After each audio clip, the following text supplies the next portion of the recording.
Oi, gente, tudo bem? Eu vou falar sobre esse livro, O Banquete, de Platão. É um livro bem pequenininho, de fácil leitura. O livro fala basicamente sobre o amor.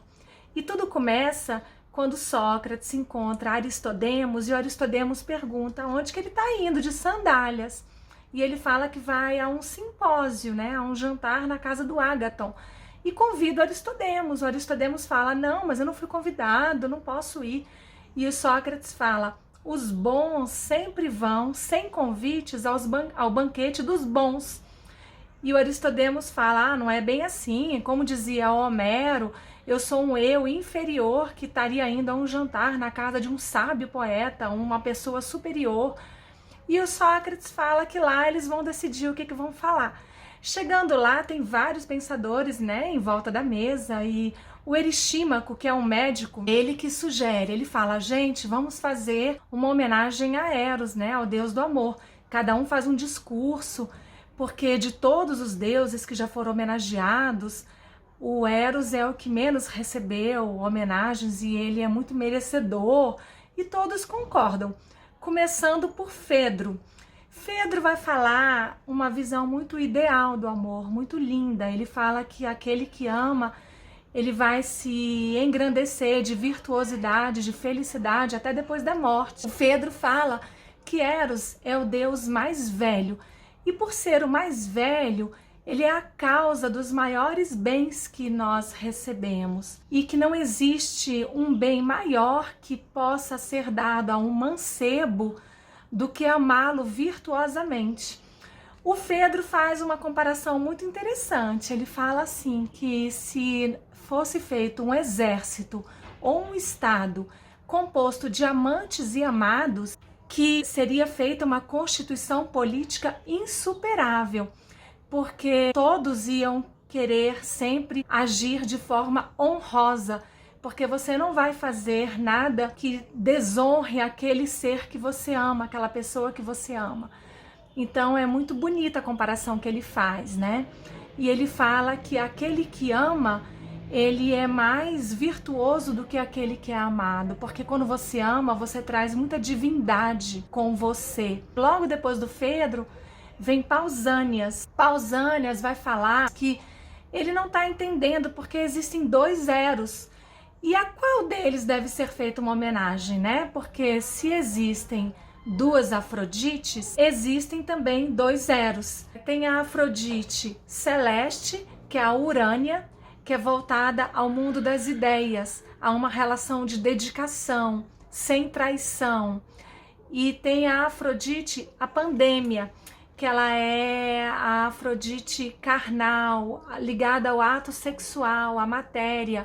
E essa seria a Afrodite vulgar. Pausânias fala que o primeiro amor ele vai se sobressair em relação ao segundo, que ele é mais nobre, digamos assim.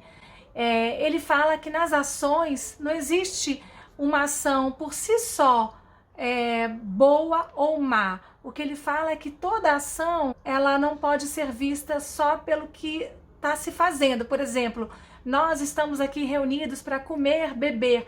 Isso por si só não é nem bom nem ruim. Depende do que vai ser feito com isso. Então ele fala que a toda ação correta se liga a algo bom e a toda ação incorreta se liga a algo ruim. Então aí o terceiro discurso é do Eristímaco, né? Ele é médico, então ele vai falar o seguinte, realmente existem dois Eros, tá certo, mas um não necessariamente é mais honroso do que o outro. Ele fala que deve-se haver um equilíbrio, deve-se haver uma harmonia. E ele faz uma comparação interessante com a música. Ele fala, assim como a música, que existe o grave e o agudo, não necessariamente por serem contrários, eles são desarmoniosos.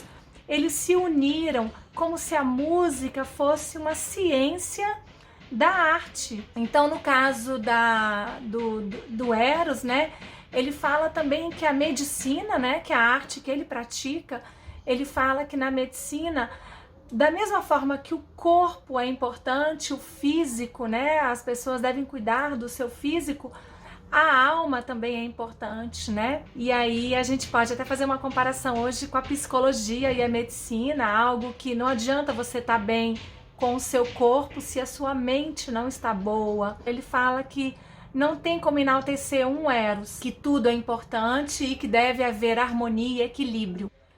O outro discurso é do Aristófanes. O Aristófanes começa falando que existem muitos poucos templos em homenagem a Eros. E ele traz o mito do andrógeno, que antigamente o sexo era o sexo masculino, o feminino e os andrógenos. E Zeus dividiu o homem à metade. Então, por exemplo, eram 4 braços, 4 pernas, era uma cabeça, mas de 2 faces, né? Uma para cada lado. E a partir do momento que Zeus fez essa divisão, o homem se viu perdido aí pelo mundo à procura da sua outra metade. É uma visão muito romântica de Aristófanes, como se todos vivessem hoje à procura da banda da laranja, né? Logo depois do Aristófanes, o Ágaton vai falar, né, o dono da casa, e ele fala que até aquele momento ninguém fez elogio nenhum a Eros, que todos só falaram de como o homem vive se enaltecendo de Eros, do amor, que nada foi falado sobre o Eros em si. Então ele fala que, ao contrário do que Fedro falou, Eros não é o deus mais velho, ele é o deus mais novo, e por ser o mais novo, ele trilha caminhos floridos pelo mundo, ele é virtuoso, ele é lindo e ele não existe injúria, não existe maldade. Na guerra não existe amor. Ele fala que o amor é submissão, que o amor contempla tudo e a todos. Uma visão assim muito linda e muitos elogios a Eros. Eu vou ler rapidinho aqui um trecho do discurso do Ágaton, que eu achei muito lindo. Ele falou o seguinte: Eros é quem traz a paz aos homens, a calma ao mar, o silêncio aos ventos e o leito e o sono para a dor. E ele falou também que o objeto do que Eros é o objeto do desejo dos que ainda não possuem e é o tesouro precioso para aqueles que o possuem. Muito lindo, né?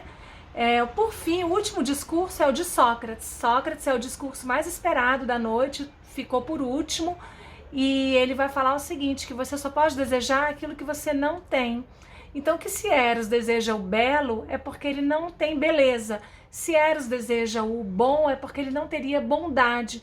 Mas que também ele não tem maldade.